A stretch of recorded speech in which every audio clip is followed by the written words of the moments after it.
আজি পোহৰৰ উৎসৱ দীপাৱলী লগতে কালী পূজা উপলক্ষে ৰাজ্যৰ ভিন্ন প্ৰান্তৰ কালী মন্দিৰৰ সময়ত ইতিমধ্যে ব্যাপক প্ৰস্তুতি চলাইছে সমান্তৰালভাৱে গুৱাহাটী মহানগৰীৰ গীতানগৰস্থিত যে হৰিপুৰ আছে হৰিপুৰ সমিতিসকলে প্ৰত্যেক বছৰতে এই বছৰ তেওঁলোকে ব্যাপকভাৱে যে কালী পূজাৰ প্ৰস্তুতি ইতিমধ্যে চলাই আছে আৰু কালী পূজাৰ লগত সংগতি ৰাখি তেওঁলোকে ইতিমধ্যে চিত্ৰাংকন প্ৰতিযোগিতা আয়োজন কৰিছে কণ শিশুসকলে তেওঁলোকে এই চিত্ৰাংকন প্ৰতিযোগিতাত অংশগ্ৰহণ কৰা দেখা পোৱা গৈছে যিহেতু জুবিনদা বিহীন একেবাৰে এবাৰ সকলো বস্তুৱে আধৰুৱা ঠিক তেনেদৰে এই সমিতিখনৰ ইতিমধ্যে তেওঁলোকে জুবিনদা বিহীন এই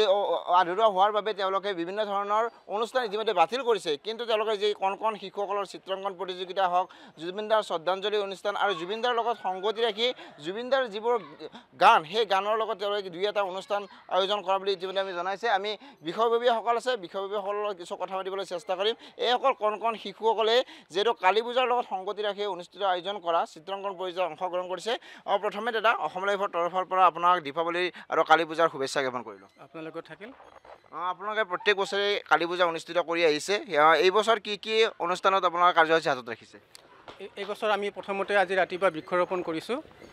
তাৰে পিছত আমি জ্যেষ্ঠসকলক গামোচা কৰিছিলোঁ পিন্ধাইছিলোঁ আৰু এতিয়া আমাৰ আৰ্ট কম্পিটিশ্যন চলি আছে ইয়াৰে পিছত আকস্মিক বক্তৃতা হ'ব আৰু তাৰে পিছত স্মৃতি সেইটো পৰীক্ষা হ'ব আৰু আজি 1 বজাত আমাৰ মা আহিব মা অহাৰ পিছত আমাৰ বন্তি প্ৰজ্বলন হ'ব তাৰে পিছত আমাৰ পূজা আৰম্ভ হ'ব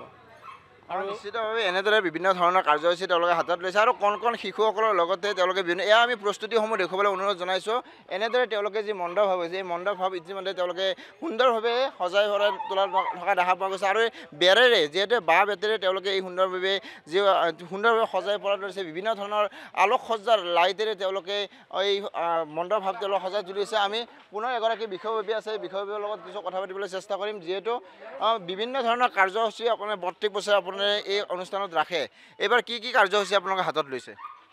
আজি আমি আপোনাৰ পোনপ্ৰথমে আজি 20 তাৰিখ আমি একচুৱেলি 3দিনীয়া কাৰ্যসূচীৰে আমি আগবাঢ়িছোঁ আজি আপোনাৰ আছে ৰাতিপুৱা সময়ত চিত্ৰাংকন প্ৰতিযোগিতা সৰু ল'ৰা ছোৱালীৰ আকস্মিক বক্তৃতা আৰু স্মৃতি পৰীক্ষা তাৰে পিছতে আমাৰ প্ৰতিমা স্থাপিত হ'ব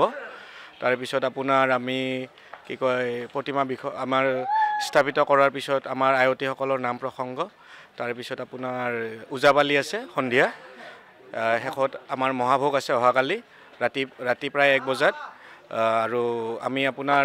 শেষৰ 22 তাৰিখে ৰাখিছোঁ আমি একচুৱেলি আমি কালচাৰেল নাইট পাতিছিলোঁ আগতে কিন্তু এইবাৰ আমাৰ জুবিনদাৰ এই চিটুৱেশ্যন হোৱাৰ বাবে আমি এইটো স্থগিত কৰি এইবাৰ আমি শ্ৰদ্ধাঞ্জলি অনুষ্ঠান তেখেতৰ নামত আমি মহিলা নাগাৰা নাম পাৰ্টি আয়োজন কৰিছোঁ আৰু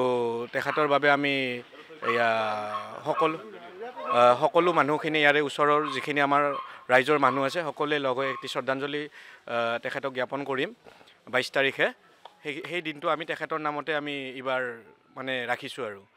নিশ্চিতভাৱে জুবিনদা বিহীন সকলো কথা আদৰুৱা জুবিনদা বিহীন যেনেদৰে বিহু আদৰুৱা জুবিনদা বিহীন যেনেদৰে পূজা আৰু সকলো অনুষ্ঠান আদৰুৱা সেইবাবে প্ৰত্যেকখন পূজা সমিতিয়ে জুবিনদাৰ অবিহনে কোনো ধৰণৰ সম্ভৱ নহয় বাবে আধ্যাত্মিকভাৱে ৰীতি নীতিৰে তেওঁলোকে পূজাভাগ আয়োজন কৰিছে আৰু এনেদৰে তেওঁলোকে দেখা পোৱা গৈছে বিভিন্ন ধৰণৰ অনুষ্ঠানৰ লগত কণ শিশুসকলৰ যি চিত্ৰাংকন প্ৰতিযোগিতা চিত্ৰাংকন প্ৰতিযোগিতা আয়োজন কৰিছে ৰাতিপুৱাৰ ভাগত বিভিন্ন ধৰণৰ অনুষ্ঠান হৈ যোৱাৰ পিছত আৰু সন্ধিয়া ভাগত যিহেতু তেওঁলোকে প্ৰতিমা স্থাপন কৰিব আৰু মা কালীৰ যিহেতু পূজাভাগ তেওঁলোকে আয়োজন কৰা দেখা পোৱা গৈছে এয়া আমি পোনপটীয়া দৃশ্য দেখিছোঁ কণ শিশুসকলে সুন্দৰভাৱে তেওঁলোকে চিত্ৰসমূহ অংকন কৰি আছে আৰু সন্মুখত এখন বেনাৰ লগাই দিছে যিহেতু শ্ৰদ্ধাঞ্জলি জুবিনদা যিহেতু আজি 1 মাহ 1 দিন পাৰ হৈ গ'ল আৰু সেইবাবে হয়তো প্ৰত্যেকখন পূজা মণ্ডপত ইতিমধ্যে জুবিনদাৰ শ্ৰদ্ধাঞ্জলি অনুষ্ঠান আয়োজন হৈছে আৰু ব্যতিক্ৰম নহয় এই হৰিপুৰ যি উন্নয়ন সমিতি উন্নয়ন সমিতিও জুবিনদাৰ শ্ৰদ্ধাঞ্জলি অনুষ্ঠানৰ পিছতে এনেধৰণে বিভিন্ন কাৰ্যসূচী আয়োজন কৰা হৈছে কিন্তু ক'ব লাগিব যে জুবিনদা বিহীন কোনো ঠিক আছে জিতুমণিক ধন্যবাদ জ্ঞাপন কৰিছোঁ।